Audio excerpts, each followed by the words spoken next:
A baseball poem written in 1888 since 1996. And this is the first time I've done it while not being employed by the Baseball Hall of Fame. So I'm quite pleased that, it worked out this way.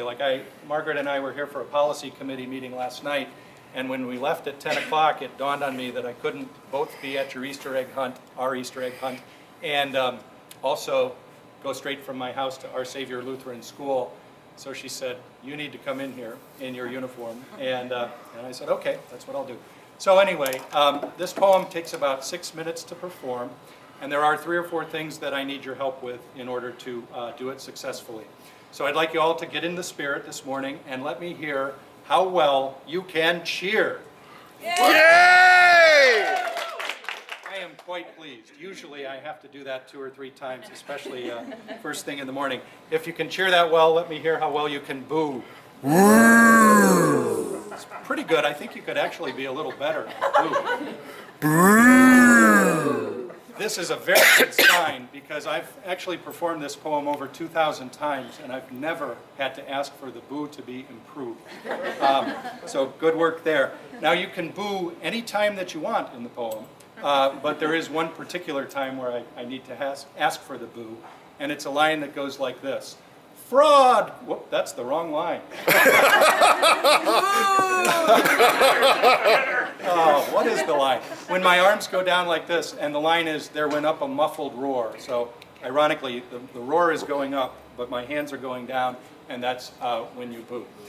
Thanks. Also, the umpire, who is actually me, as well as the batter, is going to call not 1 but 2 strikes on the mighty Casey. So when I give the strike signal, if you'd all call out strike 1 together, please. Strike 1. Great. And the second time? Strike 2. Awesome. Now here's your hardest line. This is the line where you need to sound like an echo. So the line goes, fraud! That's the right line. Fraud! Cried the maddened thousands, and echo answered, fraud! Fraud, fraud, fraud, fraud, fraud, fraud, fraud. Only Bethany, I think, has seen this before. So, anyway, okay, here we go. Casey at the bat by Ernest Lawrence Thayer. The outlook wasn't brilliant for the Mudville 9 that day. The score stood 4-2 with but 1 inning left to play. And then when Cooney died at first and Barrows did the same, a sickly silence fell upon the patrons of the game. A straggling few got up to go in deep despair. The rest clung to that hope which springs eternal in the human breast. They thought, if only Casey could but get a whack at that, they'd put up even money now with Casey at the bat.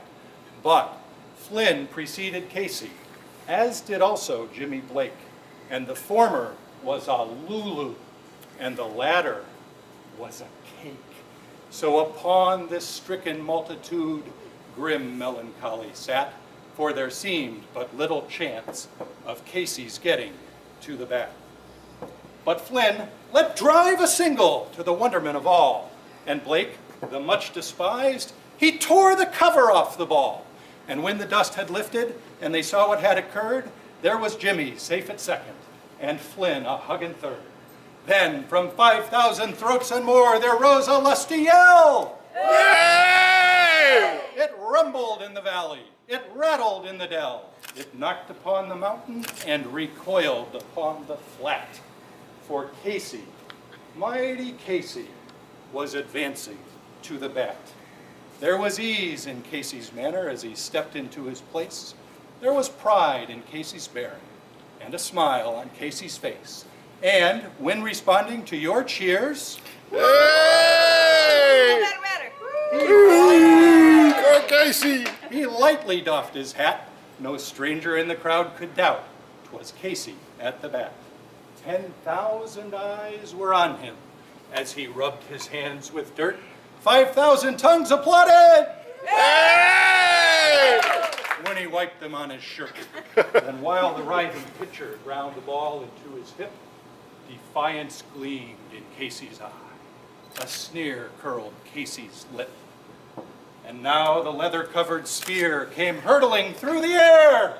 But Casey stood a-watching it in haughty grandeur there. Close by the sturdy batsman, the ball unheeded sped. That ain't my style, said Casey.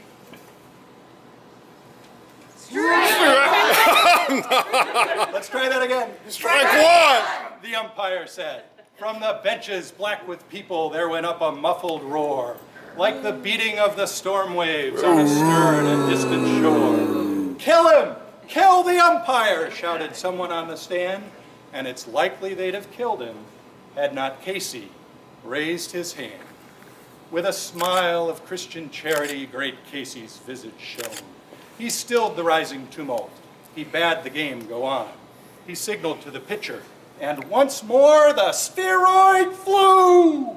But Casey still ignored it, and the umpire said, "Strike two!" Fraud! Cried the maddened thousands, and echoing, Fraud! but one scornful look from Casey, and the audience was awed. They saw his face grow stern and cold. They saw his muscles strain, and they knew that Casey wouldn't let that ball go by again. The sneer is gone from Casey's lip.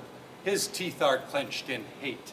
He pounds with cruel violence his bat upon the plate. And now the pitcher holds the ball. And now he lets it go. And now the air is shattered by the force of Casey's blow.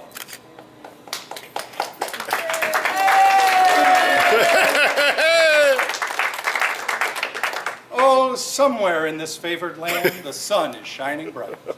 The band is playing somewhere, and somewhere hearts are light. Somewhere men are laughing, and somewhere children shout. But there is no joy in Mudville. Mighty Casey has struck out. Thank you. Hey! Thank you very much. Well done, man. Okay, people, your empties go in this white bag here. If a patron